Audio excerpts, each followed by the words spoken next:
प्रब्रह्मा तस्मै श्रीगुरुभे नमः। तस्मै श्रीगुरुभे नमः। अखण्डमण्डलाकारं व्याप्तं येन चराचरं तत्पदं दर्शितं येन तस्मै श्रीगुरुभे नमः। गजाननं भूतगणादिसेवितं कपित्थजम्बोफलचारुभक्षणम् उमाशुतमशोकविनाशकारकं नमामि विघ्नेश्वरपादपङ्कजं। खरवं स्थूलतनं गजेन्द्रवदनं लम्बोदरं सुन्दरं प्रस्यन्नदमदगन्धलब्धमदपा व्यालोलगण्डस्थलं दन्ताघातविदारितारिर्धिरे सिन्दूरशोभाकरं वन्दे शैलसुतासुतं गणपति सिद्धिप्रदां कामदं। शान्तं शश्वतमप्रमेयमनघं निर्वाणशान्तिप्रदां ब्रह्मा शम्भुफणीन्द्रसेव्यमनिशां वेदान्तवेदं विभुं। रामख्याजगदीश्वरं सुरगुरो मायामनुष्यं हरे वन्देऽहं करुणाकरं रघुवरं भूपालचूडामणि। मनोजवममारुततुल्यवेगं जितेन्द्रियं बुद्धिमतां वरिष्ठं वातात्मजं वानरयूथमुख्यं श्रीरामदूतं शरणं प्रपद्ये। ध्येयः परिभवगनमभीष्टदोहं तीर्थस्पदं शिवविरञ्चिनुतं शरण्यं भृत्यातिहं प्रणतपालभवाब्धिपोतं वन्दे महापुरुषते चरणारविन्दं। कस्तूरीतिलकं ललाटपटले वक्षस्थले कौस्तभं नासाग्रे वरमौक्तिकाकरतले वेणुकरे कङ्कणम्। शरवाङ्गे हरिचन्दनं सुलिलितं कण्ठे च मुक्तावली गोपास्त्रीपरिवेष्टितो विजयते भूपालचूडामणि। करारविन्देन पदारविन्दं मुखारविन्दे विनिवेशयन्तं वटस्य पत्रस्य पुटे शयानं बालं मुकुन्दं मनसा स्मरामि। साहित्यलोकान् वटपत्रमध्ये शायानमाद्यान्तविहीनरूपं सर्वेश्वरं सर्वहितावतारं बालं मुकुन्दं मनसा स्मरामि। आलोक्यमातुर्मुखमादरेण स्तनपिबन्तं सरसीरुहक्षं सञ्चिन्मयं देवमनन्तरूपं बालं मुकुन्दं मनसा स्मरामि। देवं चन्द्रकलाधरं फणिधरं ब्रह्मकपालाधरं गौरी वामधरं त्रिलोचनधरं रुद्राक्षमालागलं। हे देवे भज विश्वनाथ बदरे केदारभस्मीश्वर भीमा शंकर वैजनाथ यवडे नागेश्वर रामेश्वर।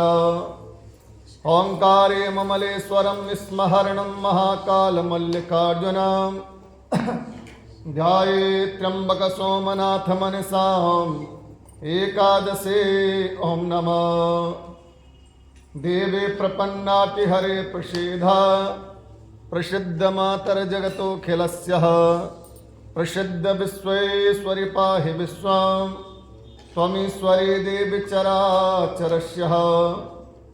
शरणागत दीनाथा पवित्राणाय परायणे सर्वस्यातिरे देवे नारायणी नमस्तुते।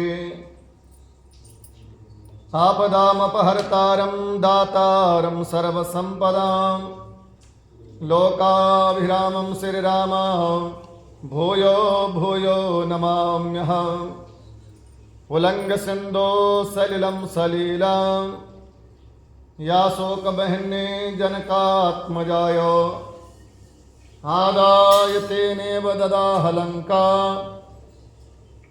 नमामि तां प्राञ्जलिराञ्जनेयं कृष्णाय वासुदेवाय हरये परमात्मने प्रणताकलेशनाशाय गोविन्दाय नमो नमः प्रणताकलेशनाशाय श्रीकृष्णाय नमो नमः। बोले गजानन भगवान की, सद्गुरुदेव भगवान की, सत्यनारायण लक्ष्मी नारायण भगवान की, श्यापति रामचंद्र भगवान की, पवन सुत हनुमान की, जगज्जननी दुर्गे मैया की, शंकर भगवान की, काशी विश्वनाथ की, बांके बिहारी लाल की, जुगल जोड़ी सरकार की, तुलसा मैया की, सत्य सनातन धर्म की जय। भगवान श्री सिद्धि और बुद्धि को प्रदान करने वाले, शुभ और लाभ को देने वाले भगवान श्री गणेश जी के चरणों में, भगवान श्री सत्यनारायण, लक्ष्मी नारायण और यज्ञ नारायण भगवान के चरणों में, भगवान श्री सीताराम, भगवान श्री हनुमान जी, माँ भगवती, महंकाली, माँ लक्ष्मी, माँ सरस्वती, माँ दुर्गा के चरणों में, भवानी शंकर उमापति महादेव, भगवान श्री बालकृष्ण, आनंद कृष्ण, बलराम कृष्ण, राधा कृष्ण के चरणों में, सभी आवाहित और स्थापित देवी और देवताओं के चरणों में प्रणाम और वंदन करते हुए, आप सभी भक्तवती बहनों के हृदय में विराजमान माँ भगवती राजराजेश्वरी को प्रणाम करते हुए, सभी संतों के, सभी भक्तों के, सभी विप्रों के हृदय में निवास करने वाले, गौ ब्राह्मण का सदा हित करने वाले हमारे परम आराध्य ठाकुर जी के चरणों में प्रणाम करते हुए, आज हम 25वें दिन कार्तिक महत्म की कथा में, इस पुण्य कथा गंगा में आज 25वें दिन जो है फिर डुबकी और गोता लगाने के लिए विराजमान हुए हैं। और ये कथा गंगा जो है भगवान की भक्ति हमारे को प्रदान करती है। ये जो कथा गंगा है ये जो है हमारे प्रभु नाम से हमारे को तृप्त करती है।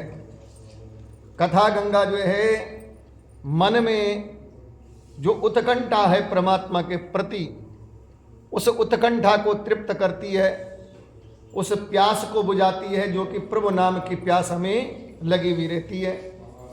तो आज पुनः 25वें दिन हम इस कथा गंगा में प्रवेश करते हैं। कल की कथा में आपने श्रवण किया भगवान श्री शंकर जी के मुखारविंद से, और कार्तिकेय जी के साथ आपने जो है श्रवण किया कि किस प्रकार से जो कार्तिक मास का फल है, कार्तिक मास के व्रत का क्या पुण्य है, कार्तिक मास में जो है भगवान का पूजन करने से जो है कितना पर्व और कितना जो है फल मिलता है। भगवान शंकर जी ने समझाया कार्तिकों को, हे कार्तिकेय, कार्तिक के महीने में दान करना चाहिए, क्योंकि जब हम कोई अनुष्ठान करते हैं ना, जब हम कोई पाठ करते हैं या अनुष्ठान करते हैं तो उसमें बोलते हैं, हमारे जो विप्र देवता होते हैं, जो हमारे ब्राह्मण होते हैं, वो बोलते हैं कि व्रत, जप, नियम, तप, क्रतु, सम, दम, दया, दान, विशिष्टानाम। बोला जब हम कोई व्रत करो, जब हम कोई पाठ पूजन करो तो तो पाठ का या पूजन का या परमात्मा की भक्ति का पहला मार्ग क्या है? बोला हो सके तो आप जो है व्रत करो। वो भागवत जी में श्लोक तो याद नहीं, भागवत जी में तो कहा है कि आप बिल्कुल कोई आहार मत लो, व्रत करो। तो भागवत जी ने तो उसको सरल बनाया, बोला अगर नहीं कर सकते हो तो थोड़ा सा है ना घृतम पिबेत। भागवत जी ने बोला कि अगर व्रत नहीं कर सकते हो, अन्न के बगैर नहीं रह सकते हो तो घृतम पिबेत, घी पियो, घी पी करके बैठो। बोला पचता नहीं है घी, आजकल कहाँ लीवर इतना काम करता है, तो बोला पचता नहीं है घी। तो बोला घृतम पिबे, तो इतना अन्न करो। बाद में सीधा भागवत जी ने बोला कि इतना आहार करो कि कथा में जो है भूख आपको सताए नहीं, और इतना आहार करो कि कथा में नींद ना आए।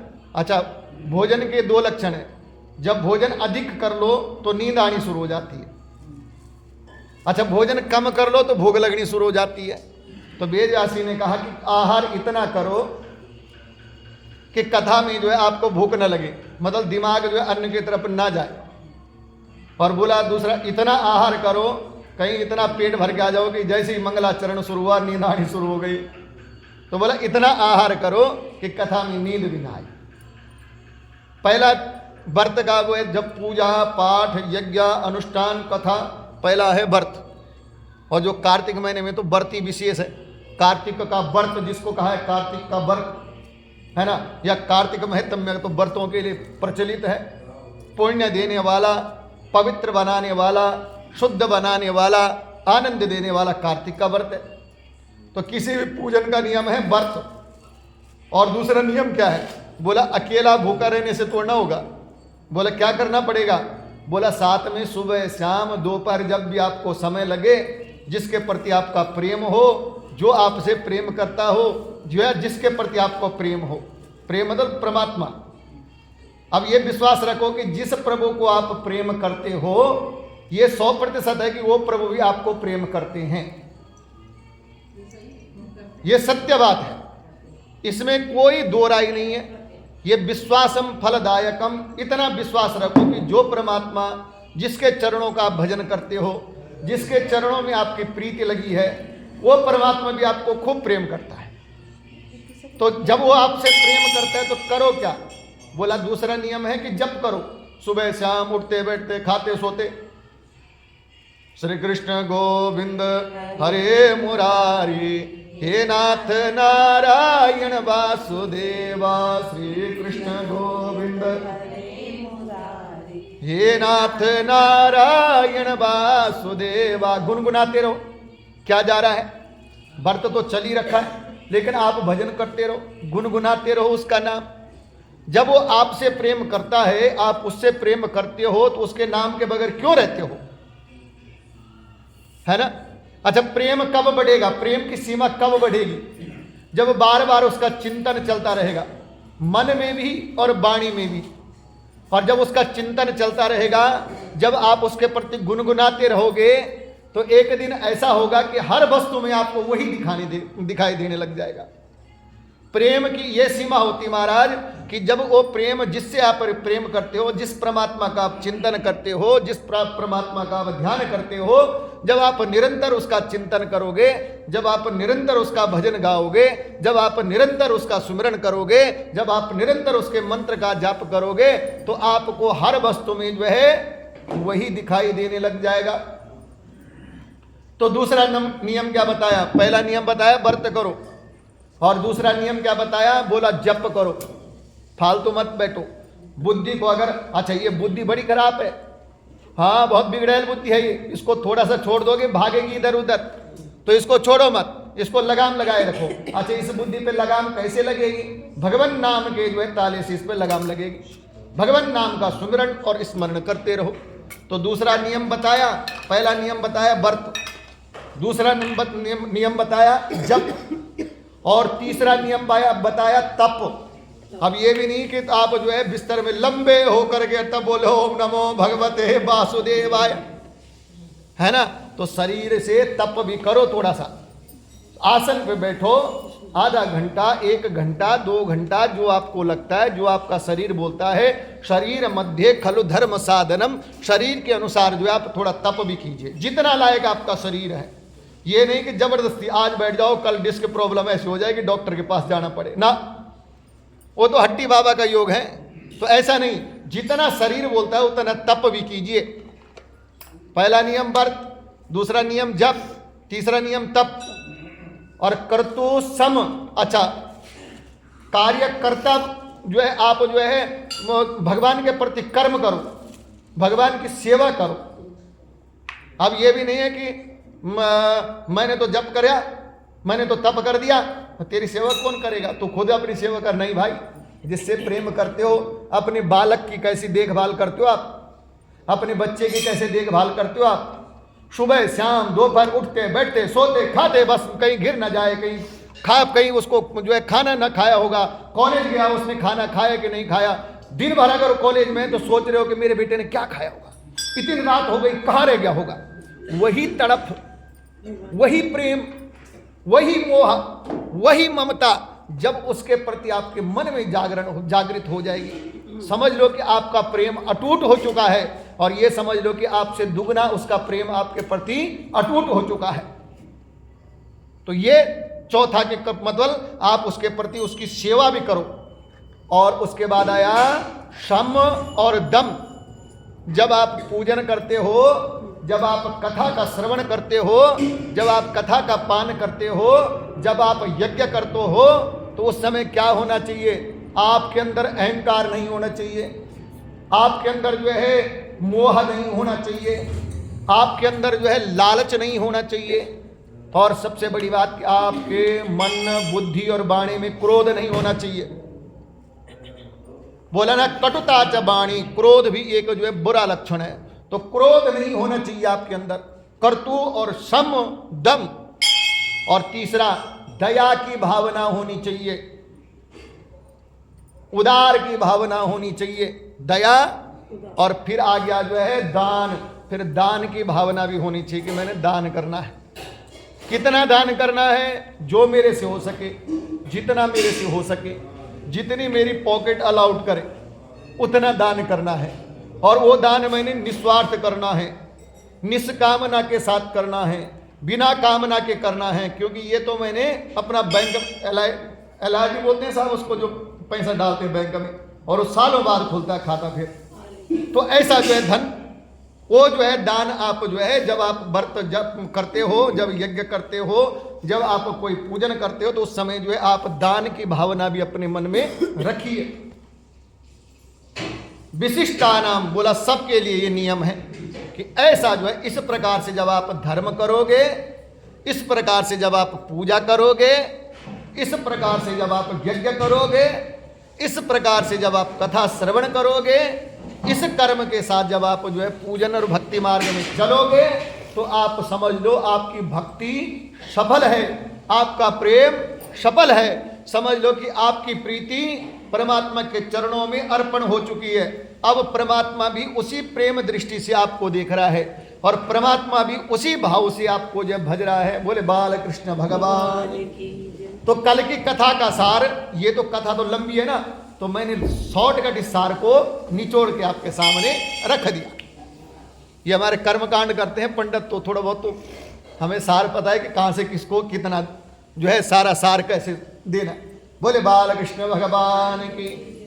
तो इस प्रकार से जो कार्तिक महत्म के बारे में बताया, किसको, कार्तिकेय को भगवान शंकर ने, और साथ में बोला कार्तिक के महीने में दीपदान करना चाहिए। अच्छा, उतना दीपदान का परिणाम नहीं है जितने जलते हुए दीपक की रक्षा करने का परिणाम है। जो आप दीपक जला रहे हो भगवान के सामने, जितना पुण्य उस दीपक जलाने का है, जो दीपक जला हुआ है उसकी रक्षा करने का उससे ज्यादा फल है, उससे ज्यादा पुण्य है।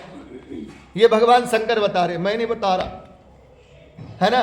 तो इस प्रकार से जो परिणाम बताया, और साथ में जो मनुष्य बोला कार्तिक महीने में भगवान की पूजा जो है घर में जो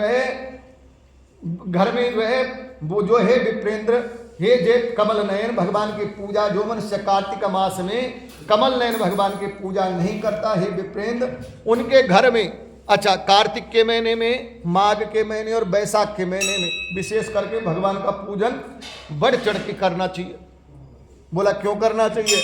भगवान उतने खुश नहीं होते इस पूजा से जितनी उनकी बामांगी होती है पत्नी। कौन? माँ भगवती लक्ष्मी देवी। और बोला अगर कोई इन 3 महीनों में बढ़ चढ़ करके भक्ति भाव से, प्रेम से, श्रद्धा से भगवान का पूजन करता है तो माँ भगवती लक्ष्मी बड़ी खुश होती है। और माँ भगवती लक्ष्मी यश के रूप में, धन के रूप में, वैभव के रूप में उसके घर में निवास करती है। और बोला नहीं करता है जो, बोला करोड़ों वर्ष तक भी उसके घर में लक्ष्मी आती नहीं है। बोले बाल कृष्ण भगवान की। और इस प्रकार से जो है, और साथ में पूजन के लिए फूल जो है बताया, चंदन बताया, चंदन का महत्व बताया कि चंदन भगवान की पूजा के लिए विशेष फलदायक है। श्रीखंड चंदना दिव्या गंडादस मनोरमम। भगवान को जो है, भगवान की छवि को जो सुंदर बनाता है वो चंदन है। भगवान को जो है मन मस्तिष्क को जो आनंद देता है वो चंदन है। तो ऐसे चंदन से बोला भगवान का पूजन करना चाहिए। और उसके बाद बोला सब इनमें जो है गंध, अक्षत, पुष्प, धूप, दीप, इन सारी चीजों से पूजन करना चाहिए। इनका महत्व बड़ा, कथा का विस्तार हो जाएगा, जो कि हमने 2 दिन में तुलसी विवाह को भी संपन्न करवाना है कथा में, है ना। तो अब जो है साथ में कहा, बोला पद में नेकेन देवेशा यो अर्चित कमलापते। बोला हे कार्तिकेय, जो लोग जो है लाल कमल से, सुन लीजिए ध्यान से, जो लोग जो है लाल कमल से श्री हरि की पूजा करते हैं, जो व्यक्ति सिर्फ जो है कमल से हरि की पूजा करते हैं, उसके 10,000 वर्षों के पाप सब नष्ट हो जाते हैं। कमल का फूल से भगवान की अर्चन करना, भगवान का पूजन करना भगवान को जो है बड़ा प्रिय है। और जो कमल से भगवान का पूजन करता है, बोला 1 वर्ष नहीं, 2 वर्ष नहीं, 100 वर्ष नहीं, 200 वर्ष नहीं है, 10,000 वर्षों के पाप को नष्ट कर देता है। और कितने जन्म हो गए होंगे 10,000 वर्षों में, कितनी योनियां हो गई होंगी 10,000 वर्षों में। और कितना फायदा है, कमल चढ़ाया उससे भक्ति भाव से, बस थोड़ा प्रभाव इतना है कि कमल जो है एहसान से नहीं चढ़ाना चाहिए। कहीं एक कमल लाया, ले पकड़ कमल, ऐसा नहीं है ना। वो कमल, एक कमल चढ़ाते हुए आपकी जो है अंतर आत्मा भगवान के चरणों में आ जाए। वो कमल चढ़ाते हुए आपके जितना प्रेम है वो सारे जो है मुख से, वाणी से जो है आपके भगवान के चरणों में आ जाए। वो कमल चढ़ाते हुए, वो जब आप कमल चढ़ाओ भगवान को तो ठाकुर जी को लगे कि इससे अलावा कोई व्यक्ति मैंने आज तक भक्त देखा ही नहीं। जब आप इस भाव से उस कमल को चढ़ाओगे तो मुझे विश्वास है, शास्त्र ने तो 10,000 वर्ष लिखा है, मुझे विश्वास है 20,000 वर्षों के पाप सब नष्ट हो जाएंगे। बोले बाल कृष्ण भगवान की। और इसके साथ बोला, हे कार्तिकेय, भगवान शंकर कह रहे हे कार्तिकेय कि तुलसी पत्र लक्षेणा कार्तिकेयो अर्चयेत हरि, पत्रे पत्रे मुनि श्रेष्ठा मोक्तिकम फलम लभे। बोला हे कार्तिकेय, शंकर भगवान कहते हैं हे कार्तिकेय, कार्तिक के महीने में, कथा का भी देखो कैसा जो है विलक्षण योग बना हुआ है। कार्तिक के महीने में कथा और कार्तिक के भगवान सुन रहे हैं। महीना कार्तिक का और सुन कार्तिकेय भगवान रहे और सुना रहे साक्षात जो है भूत भावन भवानी शंकर। तो भवानी शंकर अपने पुत्र कार्तिकेय को बोले हे कार्तिकेय, कार्तिक के महीने में वैसे नियम है कि 1000 बिल वो जो है तुलसी के पत्ते से भगवान सालग्राम का अर्चन यानी पूजन करना चाहिए। 1000 बिल जो है तुलसी के पत्ते ले लो। दामोदराय नमः, कृष्णाय नमः, वासुदेवाय नमः, नारायणाय नमः। नाम की कमी है, ओहो उसके तो इतने नाम हैं, जहां तक हमारी बुद्धि नहीं जाती उतने नाम है। जो है लक्ष्य नाम तो शास्त्रों में करोड़ों नाम है उसके। अब उन नामों का अर्चन करते, 1000 नाम तो कोई बड़ी बात नहीं है। और उससे जो है सालग्राम का अर्चन करो। बोला क्या होगा इससे? बोला सुनो, बोला पत्ते पत्ते मुनि श्रेष्ठा मोक्तिकम लभ्यते फलम। बोला एक पत्ता जब आप वो सालग्राम जी को, ठाकुर जी को जब चढ़ाते हैं तो एक पत्ते में 1 मोती का दान का फल आपको मिलेगा। अब पत्ता कहाँ, पेड़ से निकाला, तुलसी मैया को हाथ जोड़े, हे तुलसी मैया मैं अपने लिए नहीं ले जा रहा हूँ, आपका जो प्रेमी है ना, आपके जो परम आराध्य हैं ठाकुर जी, उनकी अर्चन के लिए ले जा रही हूं। आइए मैं पूजन के लिए आपको ले जाऊं और उन पत्तों को ले जा करके सालग्राम को चढ़ाओ। अच्छा, तुलसी माँ ने कृपा करी, आनंद से जो है बिना पैसों का खर्च का आपका जो तुलसी का पत्ता आ गया। माँ भगवती तुलसी ने आपके ऊपर कृपा करी और वो सालग्राम जी को चढ़ा। और वही आप एक मोती चढ़ाओ तो सालग्राम को एक मोती कम से कम 500-1000 रुपये का आएगा। तो 1000 मोती कितने के हो गए। लेकिन वो यहां पे भगवान कह रहे हैं, सुखदेव जी कह रहे हैं, 2-3 जगह कथा चल रही है ना, सुखदेव जी सौनक आदि ऋषियों से कह रहे हैं, शंकर भगवान कार्तिकेय से कह रहे हैं, बोला जब आप एक तुलसी का पत्ता सालग्राम जी को ठाकुर जी को चढ़ाते हो तो एक मोती के दान का फल आपको प्राप्त होता है। तो 1000 मोती के दान का फल आपको बैठे बैठे प्रभु कृपा से प्राप्त हो जाएगा। बोले बाल कृष्ण भगवान की। और इस प्रकार से जो है बोला विष्णु रंगार से सेना यस्यांगा स्पर्शे सुता दूरितानि विनश्यन्ति व्याधयो यान्ति संशयाम। और साथ में कह रहे हैं कौन, भगवान शंकर के हे कार्तिकेय, भगवान श्री हरि, भगवान श्री ठाकुर जी वो आनंद कंद, जगत का आधार, जगत का पालन करने वाला, ऐसे हमारे परम आराध्य का जो अंगार मतलब श्रृंगार से उतरा हुआ, जैसे श्रृंगार से उतरा हुआ चंदन, श्रृंगार से उतरा हुआ तिलक, श्रृंगार मतलब धूप का श्रृंगार, जब धूप दिखाते हैं उससे धूप से उतरा हुआ जो है अंगार, ये सारी वस्तुएं जब हमारे शरीर को स्पर्श करती है तो वो भी सारे पापों को नष्ट कर जाती है। बोले बाल कृष्ण भगवान की।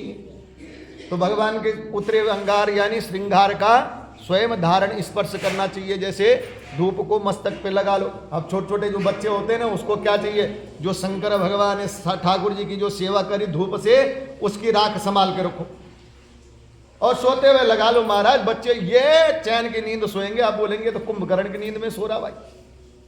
इतनी ताकत है उस चीज में। भगवान का चंदन जो आप घिस घिस के चंदन लगाते हो, कोशिश करो कि वो चंदन लगाओ। चंदन भगवान का श्रृंगार है। फिर आपका श्रृंगार क्या है, बोले प्रभु से उतरा हुआ जो श्रृंगार है वो आपका श्रृंगार है, वो आपको धारण करने लेना चाहिए। बोले बाल कृष्ण भगवान की। ऐसा करने से क्या होगा, बोले सारे पाप और संताप तो नष्ट हो जाएंगे, मन और बुद्धि परमात्मा के चरणों में लगने लग जाएगी। ऐसा करने से ये होता है। बोले बाल कृष्ण भगवान की। और श्री शंख का जल, और कह रहे हैं ये जो है श्री शंख का जल, श्री भक्ति निर्मल्य उनके चरणों का जल, उन पर चढ़ा हुआ चंदन, धूप का भस्म ब्रह्म हत्या आदि पापों को नष्ट कर देता है। इतना बड़ी ताकत है। बोला भगवान शंख का जल होता है ना, जो शंख का जल, उसका शंख का जल, साथ में भगवान के चरणों से उतरा हुआ जल चरणामृत, जो भगवान को स्नान कराया हुआ जल वो चरणामृत, और साथ में कह रहे हैं कि भगवान को चढ़ा हुआ धूप, ये अगर हम स्वयं धारण करते हैं उसके बाद तो ब्रह्म हत्या सर के बड़े से बड़े पाप जो है नष्ट हो जाते हैं। बोले बाल कृष्ण भगवान की। तो मैंने बोला कथा से कथा उत्पन्न होती भाई।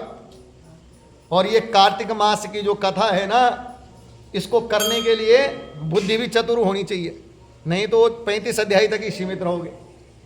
तो बुद्धि चतुर कैसे होनी चाहिए। अब ये कथा जो है जगह जगह से जो है उतरी हुई है, शिव पुराण में से उतरी हुई है, पद्म पुराण में से, भागवत में से उतरी हुई है। तो यहां पर जब इस कथा को कहा किसने, भगवान शंकर ने कार्तिकेय को, कि इस प्रकार से जो है प्रभु हे कार्तिकेय, कार्तिक मास में जो है पुण्य करना चाहिए, दान करना चाहिए, धर्म करना चाहिए, भक्ति करना चाहिए। तो साथ में ही कार्तिकेय ने बोल दिया प्रभु ये बताओ, ये जो सालग्राम है पहला, ये जो शंख है दूसरा, और ये जो तुलसी है ये तीसरा, इनका संयोग कैसे, आप तीनों को बड़ा पवित्र बता रहे। आप बोल रहे हैं, देखो अभी कथा में आया था ना कि एक तुलसी के पत्ते को भगवान को अर्पण करो तो एक मौक्तिक मोती का फल का जो है पुण्य प्राप्त होता है। दूसरा आप बोल रहे हैं कि शंख का जल करोड़ों पापों को ये नष्ट कर देता है। क्या हो गया? सालग्राम का हो गया, तुलसी का हो गया और शंख का हो गया। तो प्रभु इसकी संयोग की कथा जो है आप मुझे श्रवण कराइए। बोले बाल कृष्ण भगवान की। तो जब इस प्रकार से जो है कहा तो तब भगवान शंकर बोलते हैं कि हे कार्तिकेय, इसके लिए हमें जो है पुनरावृत्ति में जाना पड़ेगा। पुनरावृत्ति यानी पुरानी पिछली कथा में। बोला कैसे? तो तब भगवान कहते हैं, और सनत कुमार और सूत जी और सनत कुमारों की कथा इसके बाद जो है चलती है। सनत कुमार इस कथा को बोलते हैं, है ना, तीन है ना। तो सनत कुमार इस कथा को बोलते हैं, इधर जो है सूत जी और उधर से शंकर भगवान। बोला जब जलंधर की कथा सुनी थी ना, जलंधर दैत्य की कथा सुनी, उसकी जब मृत्यु हो गई तो भगवान विष्णु को जो है वृंदा ने, क्या नाम वृंदा था ना, तो वृंदा ने श्राप दे दिया और अपने शरीर को भस्म कर दिया। भगवान उसकी राख को लपेटे हुए बिल्कुल घूमते रहे वहीं पे, उसी चिता के आसपास। तो जब ऐसी स्थिति बनी तो देवता तब भगवान शंकर के पास गए। शंकर भगवान ने समझाया, भाई ये तो उमा है, कौन? गिरिजा है, पार्वती है, यही तीन रूपों में आती है ना। तो तुम उनके पास जाओ जो इसके तीन रूप हैं। बोला कौन? महाकाली, मां लक्ष्मी और मां सरस्वती। अब तीनों के पास गए तो तीनों ने तीन बीज दिए। बोला उस चिता की राख में ये डाल दो। अब जब देवता आए तो चिता की राख में वो डाले, वहां से तीन पौधे पैदा हुए, मालती, तुलसी और धात्री। और भगवान विष्णु का मोह समाप्त हो गया। तुलसी और धात्री पे अति प्रेम आ गया और अपने बैकुंठ को चले गए। बोले बाल कृष्ण भगवान। बोले बैकुंठ गए तो विवाह कहाँ हुआ फिर तुलसी का? वो तो सीधा बैकुंठ चले गए, प्रेम आया, विवाह तो नहीं हुआ। बैकुंठ चले गए, विवाह कहाँ हुआ?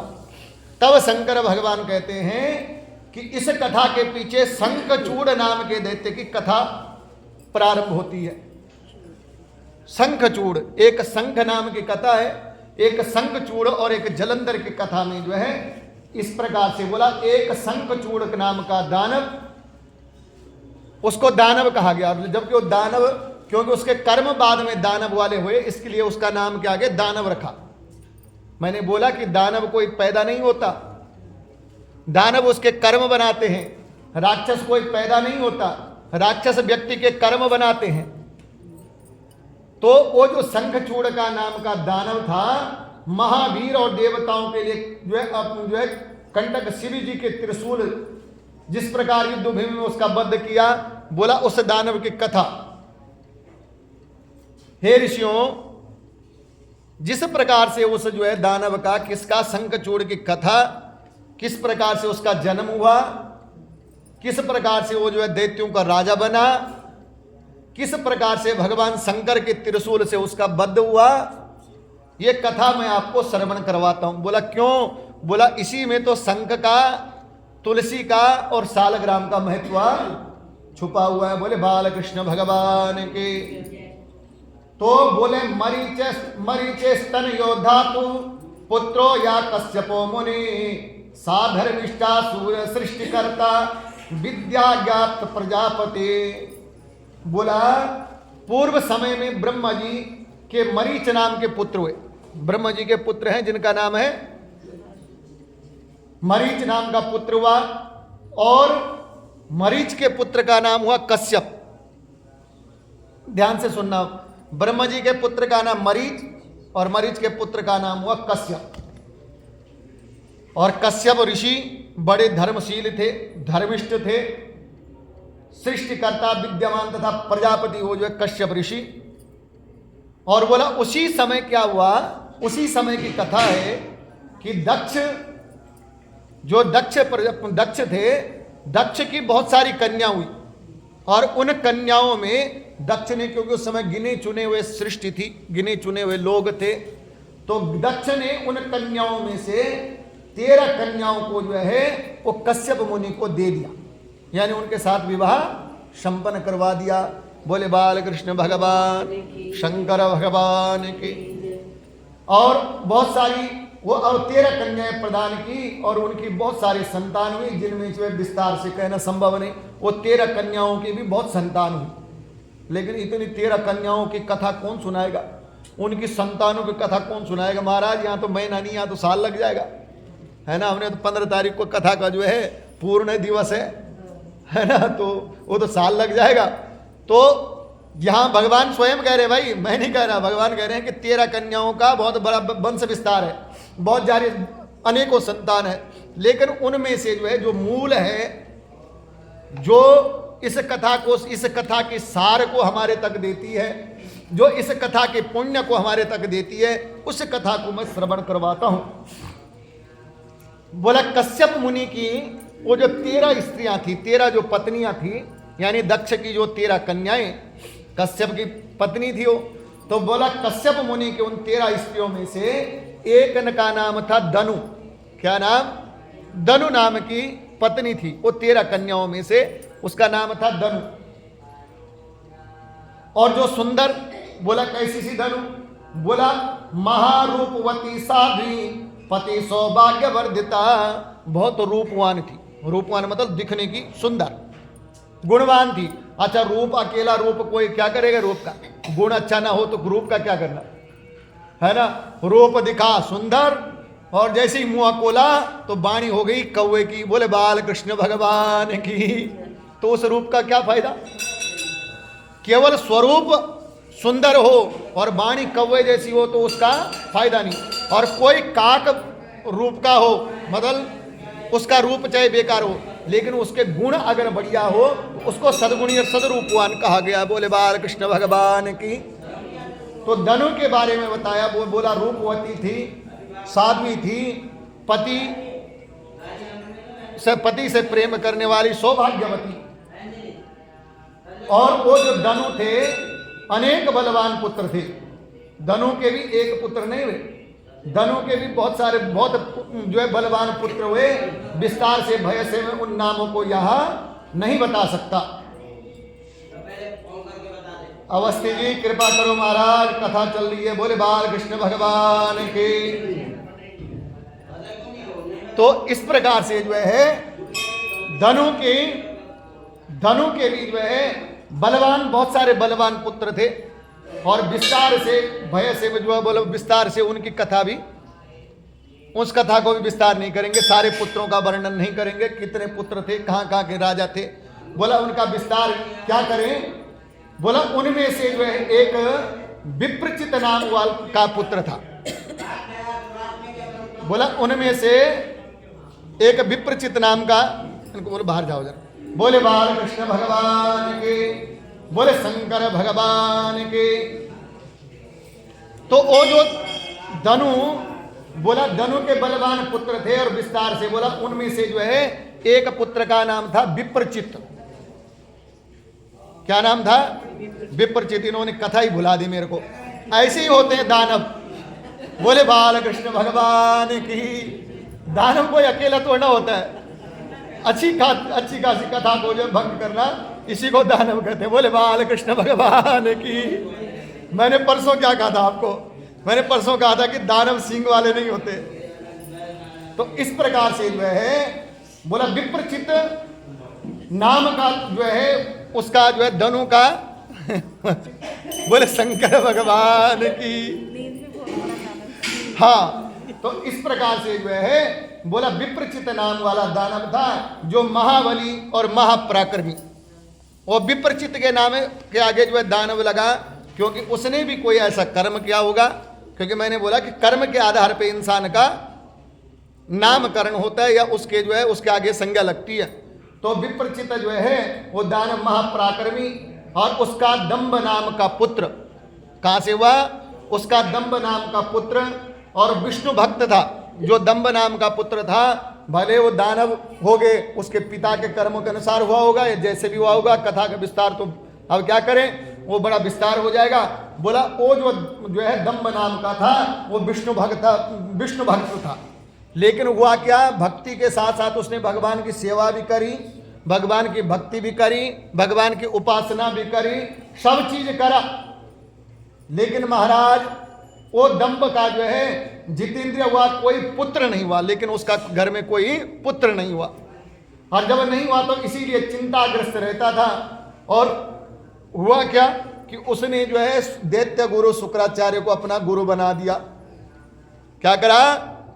दैत्य गुरु शुक्राचार्य को अपना गुरु बना दिया। अच्छा, इसमें आप बोलो कथा से हो जितना भी चेष्टा करो भाग ही जाते हैं इधर उधर। देखो कभी भी हो ना, गुरु को बड़े ध्यान से बनाओ। गुरु ही हमारे को मुक्ति के मार्ग पे ले जाएगा, गुरु ही हमारे को सन्मार्ग पे ले जाएगा। अगर गुरु हमारा सुंदर है, गुरु हमारा ज्ञानवान है, गुरु हमारा परोपकारी है, तो ये पक्का समझ लो कि हम भी तर जाएंगे गुरु के बल पे, है ना? क्यों? क्योंकि गुरु ज्ञानवान है। ऐसा मंत्र कान में फूकेगा कि जीवन का उद्धार हो जाएगा। लेकिन गुरु थोड़ा सा अगर हो जाए, वो साबर मंत्र दे दे आपको, तांत्रिक मंत्र दे दे आपको, तो हो गया कल्याण। बोले बाल कृष्ण भगवान के। तो अब जो है इधर जो है हुआ क्या कि वो जो है उसने जो है दंभ ने वो दैत्य गुरु शुक्राचार्य को जो अपना गुरु बना दिया। अच्छा, शुक्राचार्य को गुरु तो बना दिया, शुक्राचार्य ने मंत्र भी दे दिया। बोला क्या कर? बोला भगवान कृष्ण की भक्ति कर। क्या कर? भगवान कृष्ण। अभी भी नियम है कि जब किसी के संतान ना हो ना, तो ब्राह्मण के पास जाओ। अच्छा खासा ब्राह्मण जो ज्ञानवान होगा तो समझ लेता है कि किसके पुत्र के योग हैं कि नहीं है। लेकिन जिसके योग विलंबता से, उसके लिए बोलते हैं। बोला क्या करो? बोला संतान गोपाल मंत्र का जाप करो। क्या मंत्र? क्लिंग देव की सुत गोविंदम वासुदेवा जगतपति देह में तनया कृष्णा त्वमाहम शरणंगता। बोला इस मंत्र का जाप करो, संतान गोपाल मंत्र जो स्तोत्र का पाठ करो। तीसरा उपाय, ठाकुर जी को सुबह शाम माखन मिश्री का भोग लगाओ। बोला कितना भोग लगाओ?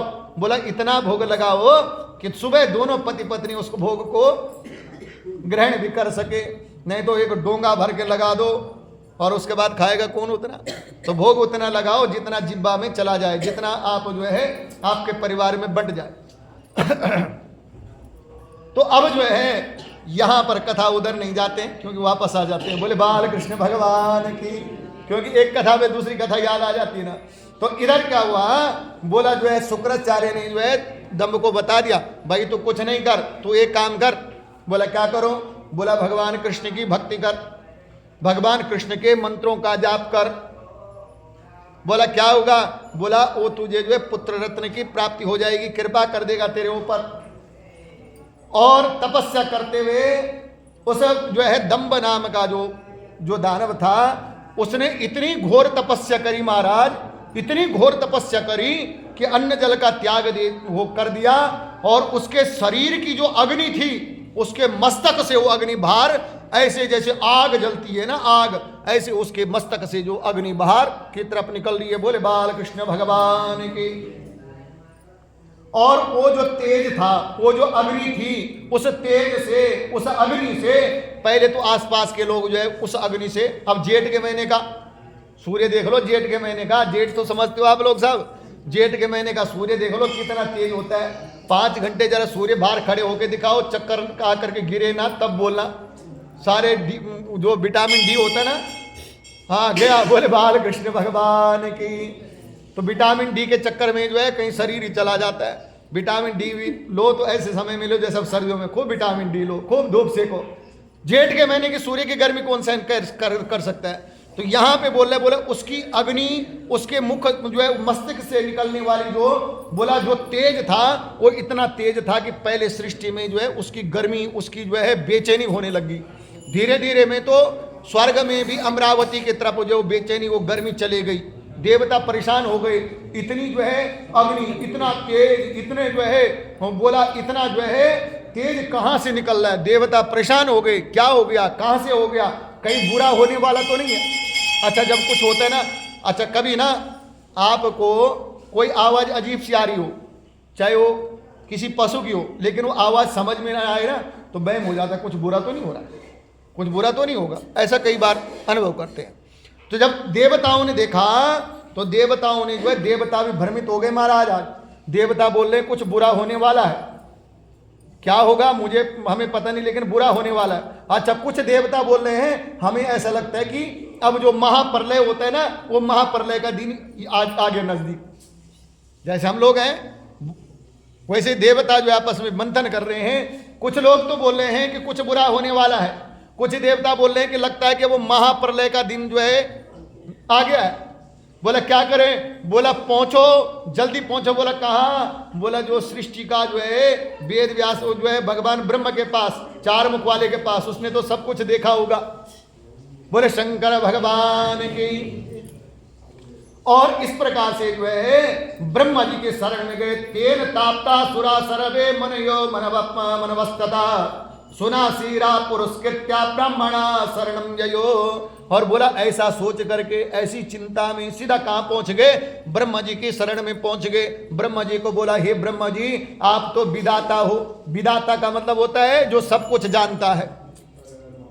हे ब्रह्मा जी, आप तो विधाता है, आपको तो पता होगा ये तेज कहां से आ रहा है। हे ब्रह्मा जी, इस तेज आने का कारण क्या है? आप हमारी रक्षा कीजिए। निवेदन किया तो तब जो है ब्रह्मा जी बोले,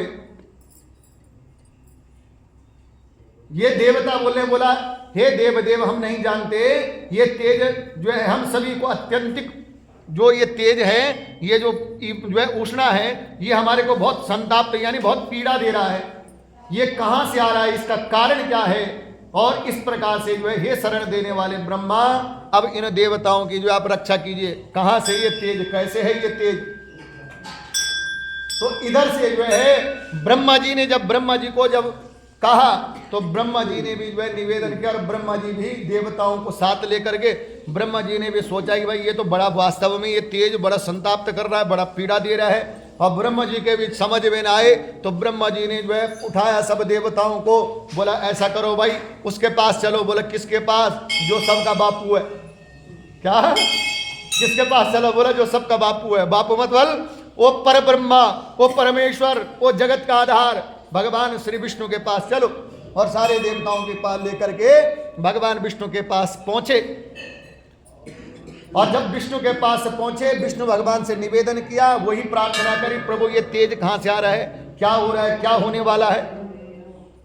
तो तब भगवान बोले, बोला हे देवताओं सुनो, दानवो दंभ नामाहि मद भक्त्या कुरुते तपा पुत्रार्थे समस्या में तमाहम वरदानता। हे देवताओं आप लोग चिंता मत करो। क्या बोल रहे हैं? हे देवताओं आप लोग चिंता मत करो, शांत हो जाओ। भया यानी डरने की कोई जरूरत नहीं है, कोई प्रलय नहीं होने वाला है। अच्छा पहले नहीं लिखा होता प्रलय, ये तो मेरा भाव था, लेकिन प्रमाण दे दिए यहाँ पे। भगवान विष्णु कह रहे हैं कि देवताओं शांत हो जाओ भाई, डरते क्यों हो, चिंता क्यों करते हो, कोई प्रलय नहीं होने वाला, कोई अकाल नहीं आने वाली है, कोई बुरा नहीं होने वाला है। बोला फिर क्या है ये? बोला तुम चिंता मत करो, कोई प्रलय की उपस्थिति नहीं हुई है, न कोई उपद्रव होने वाला है, इसलिए डरने की भी कोई बात नहीं है।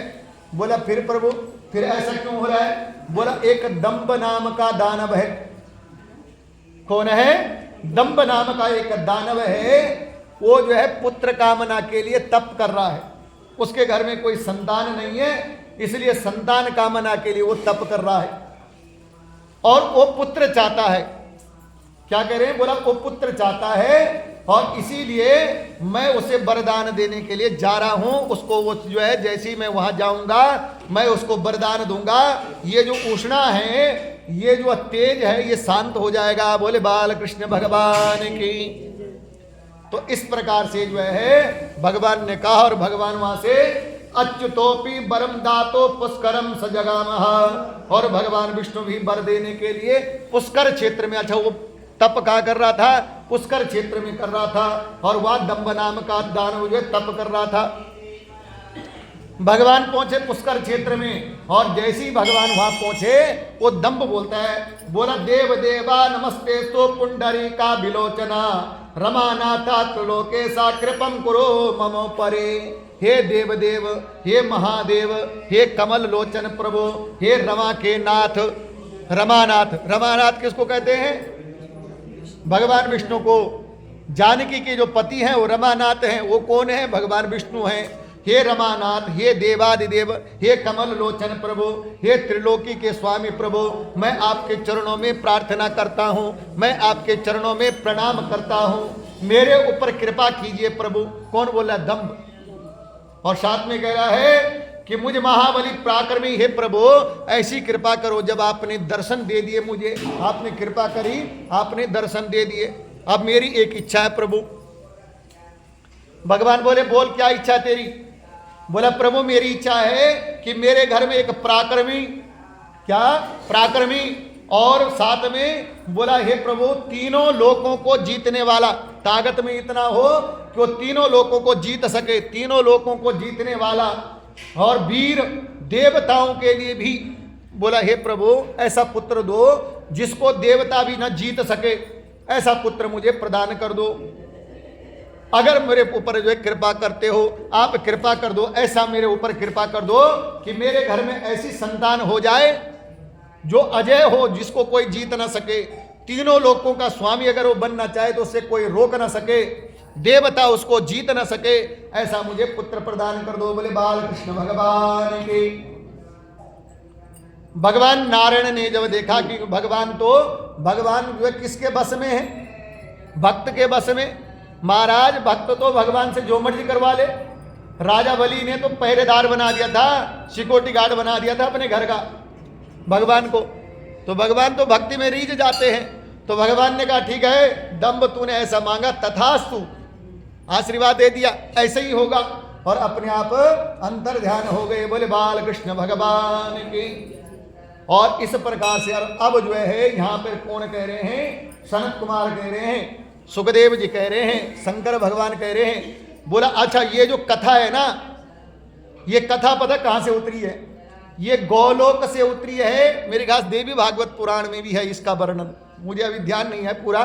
तो ये गोलोक से उतरी है। और ये जो दंभ का पुत्र है जिसका नाम शंखचूड़ है, ये जो दंभ का पुत्र है ये गोलोक में भगवान कृष्ण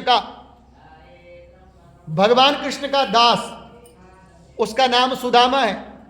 और ये जो तुलसी है ये भी गोलोक में जो है कहाँ थी? वहां गोलोक में थी। और वहां इन्होंने जो दोनों ने राधा कृष्ण को विहार करते हुए देख लिया। और वहां राधा ने जो है इनको श्राप दे दिया कि जाओ मनुष्य योनि में जो है तुम दानव बन जाओ। बोले बाल कृष्ण भगवान की। तुमने हमारी प्रीति नहीं जानी, और जो प्रीति ना जाने वो राक्षस, वो दानव। तो अब यहां पे कह रहे हैं कि सुदामा नाम गोपोयो कृष्णस्या पार्षदागणी तस्य गर्भे विशेषेशो राधा सप्तस्य जन्मुने। बोला कह रहे हैं कि हे मुनि ये जो पुत्र इसके गर्भ में आया, दंभ के जो है घर में जो पुत्र आया, बोला उसके पत्नी के गर्भ में जो पुत्र आया ये कोई और नहीं वही सुदामा नाम का गोप था, जो भगवान का कृष्ण से पार्षदाग्रणी, बोला भगवान कृष्ण का पार्षद था ये गोलोक में। लेकिन वहां राधा ने इसको श्राप दे दिया और उसी श्राप के कारण इसको आना था। तो यह लीला हुई, दंभ ने पुत्र मांगा और वो दंभ की पत्नी के गर्भ में वही सुदामा नाम का जो है भगवान विष्णु का जो पार्षद था वही उसके गर्भ में आया। बोले शंकर भगवान की। और उस साध्वी ने तेज पुत्र को जन्म दिया। उसके अंतर जो पिता बहुत से मुनियों को बुला करके उसका जात कर्म संस्कार करवाया। दंभ के घर में महाराज पुत्र हो गया। कौन सा दंभ? जिसने तपस्या कर रहा था, जो तप कर रहा था पुत्र कामना के लिए, उसे दंभ के घर में अब पुत्र हो गया। और जब पुत्र हो गया तो पुत्र होकर के तो नामकरण तो करवाती, खुशी होती है घर में। पुत्र आ गया तो एक ब्राह्मण को नहीं बुलाया, बहुत सारे ऋषियों को बुलाया, बहुत सारे मुनियों को बुलाया और उसका जात कर्म यानी नामकरण संस्कार संपन्न करवाया। और बोला क्या हुआ? नामे चक्रे पिता तस्या शंखचूड़े तिसादिने। और बोला क्या हुआ कि दिन में जो है शुभ दिन को जान करके उसका नाम जो है ऋषियों ने और उसके पिता ने दंभ ने मिल करके शंखचूड़ रख दिया। दंभ के पुत्र का नाम क्या हुआ? शंखचूड़। कथा तो समझ में आ रही है? कथा कहां से कहां जा रही है? आ रही है ना? ऊपर से तो नहीं उड़ रही है। बोले बाल कृष्ण भगवान की। हाँ, तो इस प्रकार से जो है शंखचूड़ उसका नाम रखा गया। और पिता के घर में वो शंखचूड़ कैसा? बोला पिता के घर में क्या हुआ? पितृगृह च समृद्धि शुक्ल पक्षे यथा शशि। वो जो दंभ का पुत्र था शंखचूड़। अच्छा, बच्चा कैसा बढ़ता है? कम से कम 6 महीने तो पता ही नहीं चलता। 6 महीने में ऐसा लगता है बच्चा ये कल ही हुआ होगा, लगता है ना छोटा सा। लेकिन वो दंभ ऐसा बड़ा होने लग गया जैसे शुक्ल पक्ष की चंद्रमा। 6 महीने की तो बात कर रहे हैं, और 15 दिन में तो हिष्टपुष्ट दिखने लग गया शंखचूड़। इतना जो है शीघ्रता से वो जो है बड़ा होने लग गया। बोले शंकर भगवान की। और इस प्रकार से जब वो धीरे धीरे बड़ा हुआ तो इस कथा में आता है कि उसके बाद शंखचूड़ ने जैगस्यप महर्षि के उपदेश से, और जब वो बड़ा हो गया तो एक ऋषि थे। पहले तो उसका दंभ के कुलगुरु कौन हुए? दंभ के कुलगुरु थे शुक्राचार्य। लेकिन ये जो उनका पुत्र हुआ शंखचूड़, एक बार ये जो है कौन था? जैगसभ्य ऋषि, जैगसभ्य ऋषि को मिले। और जैगसभ्य ऋषि से उन्होंने कहा, शंखचूड़ ने कहा कि हे ऋषि, हे महात्मा जी, मुझे क्या करना चाहिए? तो उन्होंने पहले बोला, सबसे पहले तो भगवान को खुश कर, जो कुछ मिलेगा वहीं से मिलेगा, तो भगवान को खुश कर। बोला किसकी प्रार्थना करूं? बोला ब्रह्मा जी की प्रार्थना कर, ब्रह्मा जी का तप कर, जो चाहिए वहां से प्राप्त होगा। और जो है तब जो है वो जो शंखचूड़ था पुष्कर क्षेत्र में जाकर के प्रीति पूर्वक बहुत कल्प तक, बहुत समय तक, कल्प का मतलब बहुत हजारों वर्ष होते हैं, बहुत कल्प तक उसने शंखचूड़ ने वहां तपस्या करी। बोले बाल कृष्ण भगवान की। और इस प्रकार पुष्कर में तप करते हुए उस शंखचूड़ दानव को वर देने के लिए आज स्वयं भगवान ब्रह्मा जी आ गए। ब्रह्मा जी खुश हो गए। ब्रह्मा जी ने बोला, हे शंखचूड़, तू वरदान मांग, क्या चाहिए तुझे? शंखचूड़, तू वरदान मांग, क्या चाहिए तुझे? तो तब जो है शंखचूड़ ने वरदान मांगा। बोला, मांगा कि हे प्रभु, हे ब्रह्मा जी, हे वेद के जो है वेद प्रभु, हे भगवान ब्रह्मा जी, हे विधाता जी, अगर आप मेरे ऊपर प्रसन्न हो तो मुझे ऐसा वरदान दे दो आप कि कोई भी देवता मुझे जीत ना सके, देवता मुझे जीत ना सके। और उन्होंने शंखचूड़ को जो है जगत मंगल की कामना वाले, उन्होंने जब देखा कि ये तो जो अजय मांग रहा है, क्या मांग रहा है? अजय मांग रहा है, देवताओं को भी जीतना चाहता है ये। तो ब्रह्मा जी ने सोचा कि किस प्रकार से क्या करूं? तो बोला आशीर्वाद तो दे दिया। उन्होंने जो है जगत के मंगल को जो है मंगल करने वाला एक जो है भगवान कृष्ण का मंत्र है, यह भगवान कृष्ण का कवच है। अच्छा ध्यान रखना, जब कहीं जो है विजय ना हो रही हो ना, जब कहीं दिक्कतें आ रही हो, तो एक भगवान कृष्ण का कवच है, उसका नाम है जगन मंगल मंगल। क्या इस स्तोत्र का नाम है? जगन मंगल मंगल। और उसका कवच भी बनता है, यानी उसका यंत्र भी बनता है। तो आज ब्रह्मा जी ने वही जगन मंगल मंगल स्तोत्र का पाठ जो है शंखचूड़ को दे दिया, और एक जो है कवच बना के उसको पहनने के लिए दे दिया। बोला इसको रख तू, और जब तक तेरे गले में ये है, और जब तक तू स्तोत्र का पाठ इस करेगा, तब तक कोई भी तुझे जीत नहीं सकेगा। बोले बाल कृष्ण भगवान की। और इस प्रकार उनको आशीर्वाद दिया। और साथ में क्या कहा कि हे शंखचूड़, ध्यान से सुन। बोला क्या महाराज? बोला इसके बाद सीधा बद्री का आश्रम जा। कहा? बद्री का आश्रम, बद्री वन की तरफ जा। बोला वहां जाकर के क्या करूंगा मैं? बोला वहां पर जो है तू जो है बद्री का आश्रम जा, वहां तुलसी के साथ विवाह करो। वहां एक कन्या है तुलसी, और तू तुलसी के साथ विवाह कर ले। और वो तुलसी किसकी बेटी है? वो तुलसी जो है धर्मध्वज की बेटी है। अच्छा, जो जलंधर का जो पत्नी जो वृंदा थी, उसका पिता का नाम क्या काल नेमी था ना? ये तुलसी का पिता का नाम है धर्मध्वज। बोला तू बद्रीनाथ में जा, एक काम करना, वहां पे धर्मध्वज की बेटी है तुलसी, और वो बहुत समय तक जो है तप कर रही है भगवान का। अच्छा, ब्रह्मा जी को पता था कि ये भी वो भी सत्यलोक गोलोक से आई है, और ये भी गोलोक से आ रखा है। वो भी श्रापित है और ये भी श्रापित है। इनके श्राप दूर करने हैं तो इनको मिलाना पड़ेगा। तो ब्रह्मा जी ने कहा जा तू बद्रीनाथ, बद्रिकाश्रम जा, वहां वो तुलसी है धर्मध्वज की बेटी, और तो उसके साथ विवाह कर ले। कवच में जो है कवच को गले में बांध दिया, और इधर से जो है भगवान ब्रह्मा जी अंतर ध्यान हो गए। अच्छा, शंखचूड़ के माइंड में आगे के वास्तव में मुझे बद्रिकाश्रम जाना चाहिए, विवाह का योग्य तो हो गया। अब वहां से चल पड़ा। कथा थोड़ा लंबी हो गई आज, ठीक है ना, अभी 2-4 मिनट और कर लेते हैं, क्योंकि अध्याय समाप्त कर लेना तो कल फिर वो विवाह की तरफ चले जाएंगे हम। तो इस प्रकार से जो बोले बाल कृष्ण भगवान की लंबी जब कथा हो जाए तो थोड़ा सा जो आलस्य भी आ जाता है, तो परंतु आज हमारे को पूरा करना है इस अध्याय को। कल तारीख कितनी है? तो कल तुलसी विवाह करना जरूरी हो जाएगा। बोले श्री कृष्णचंद्र भगवान की। तो अब जो है शंखचूड़ जो है वहां से सिर्फ बद्रिकाश्रम चले गए महाराज, और बद्रिकाश्रम जब पहुंचे तो दृष्ट्वा ताम ललिता रम्या सुशीलम सुंदरी सती, और वहां देखा एक सुंदर रूप से गुण से, है ना, उसके जो है रूपों से और गुणों से जो है सुंदर सुशील एक कन्या तप कर रही है।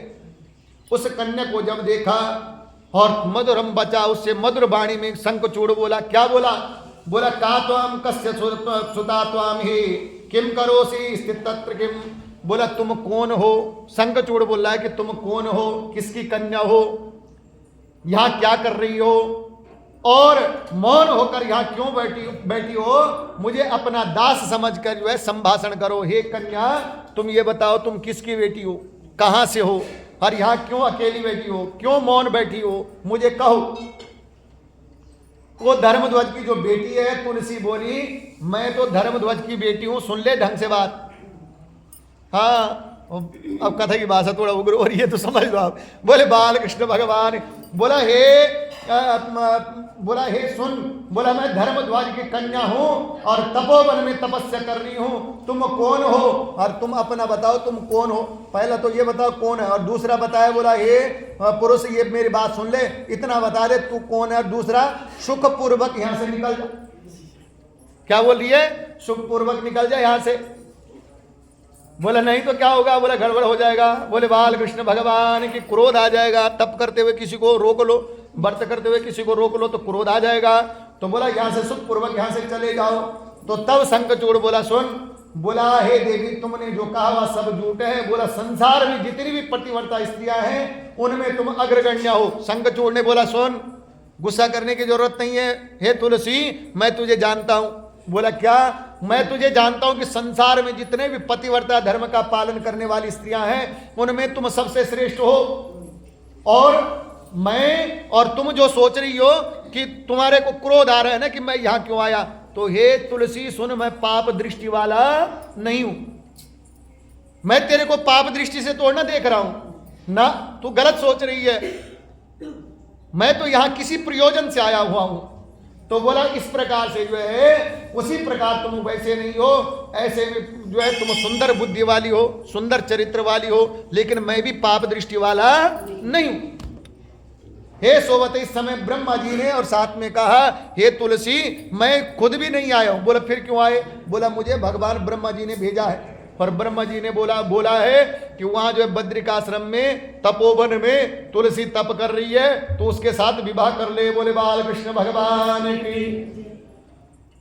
और अपना परिचय दिया, मैं धनु के वंश में, बोला धनु के वंश में उत्पन्न हुआ हूं, दंभ का पुत्र शंखचूड़ हूं, अपना सारा परिचय दिया। और साथ में कह दिया, वो दंभ का पुत्र शंखचूड़ कह रहा है कि हे तुलसी सुन, मैं दानव यानी दंभ का पुत्र हूं, नाम मेरा शंखचूड़ है, लेकिन मैं दानव नहीं था। बोला फिर क्यों? बोला मैं जो है गोलोक में भगवान विष्णु का पार्षद जो है सुदामा था, लेकिन राधा जी के श्राप से मैं आया हूं, दानव बन गया हूं, लेकिन दानव नहीं हूं, मेरी बुद्धि अभी भी वही है, मेरा चिंतन अभी भी वही है, इसलिए पाप दृष्टि से मैं तुझे नहीं देख रहा हूं। फिर बोला क्यों? जिस पुरुष को स्त्री ने जीत लिया, और तुलसी जो है प्रसन्न हो गई। तुलसी बोली हे शंखचूड़, तूने आज मुझे जीत लिया, और स्त्री को अगर पुरुष जीत जाए उसको जो है प्रसन्न कर ले, बोला उसका मन उसके साथ जो है मिल जाता है। बोले बाल कृष्ण भगवान की। इस प्रकार से जो है कथा सुनाई, और मैं आपकी विद्या का, और तुलसी भी कह रही है कि सुनो मैं सब चीज जानती थी, ये नहीं कि मैं नहीं जानती थी, मैं भी जानती थी, मैं भी वहीं से हूं, है ना, इलाका अपना एक ही है। बोले बाल कृष्ण भगवान की इलाका मतलब वो भी सत्यलोक गोलोक से आई थी ना। तो बोला मैं सब चीज जानती हूं, मैं केवल आपकी परीक्षा ले रही थी। इस प्रकार से जैसी उनकी वार्तालाप हो ही रही थी, इतने में स्वयं ब्रह्म जी आ गए। ब्रह्म जी ने सोचा यार ये तो टाइम वेस्ट कर रहे हैं, वेस्ट बोलते हैं ना, टाइम खराब कर रहे हैं, टाइम वेस्ट कर रहे हैं, क्यों इतना टाइम लगा रहे हैं। स्वयं ब्रह्म जी आ गए। ब्रह्म जी ने समझाया यार क्या बात कर रहे हो, तुम आए क्यों हो, तुम दोनों विवाह कर लो। और दोनों का विवाह वहां संपन्न हो गया। किसका? शंखचूड़ का और तुलसी का। बोले शंकर भगवान की। इस प्रकार से जो है, और बोला ब्रह्मा जी ने कहा, बोला इस सुंदरी तुमको इस सभी लोकों में सुंदर स्थान चिरकाल तक सर्वा आपकी इच्छा के अनुसार विहार करो।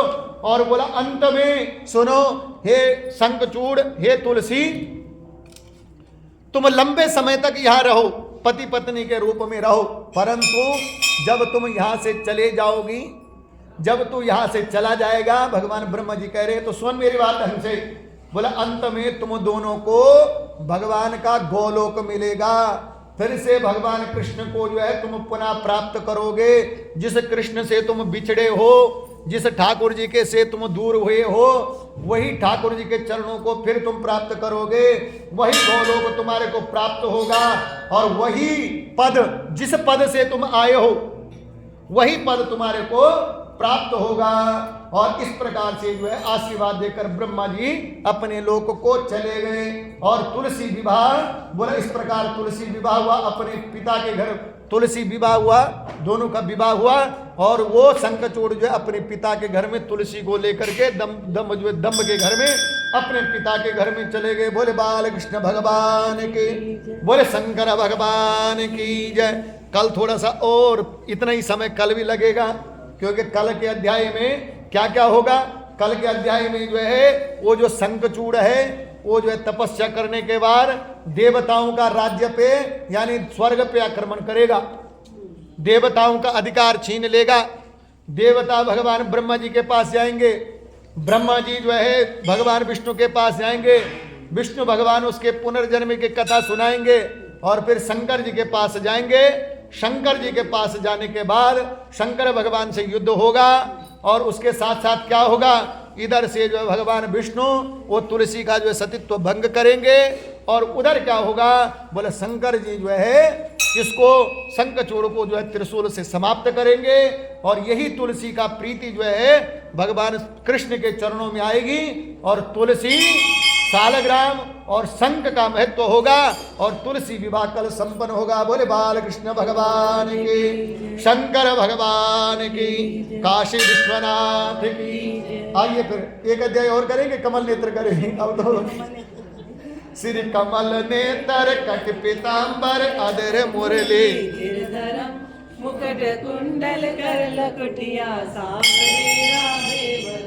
फूल यमुना धेनु आगे, सकल गोकुल के मनहर, पीत वस्त्र गरुड़ वाहन, चरण सुख नित सागर, करत केल कलोल निश दिन कुंज जागरम, अजर अमर डोल निश्चर पुरुषोत्तम अपरापर, दीननाथ दयाल गलत हो फूल भाल विशाल लोचन, अधिक सुंदर केशवम, वंशीधर वसुदेव छैया बल चल, श्री वामन जल डूबते गज राखरी नोला।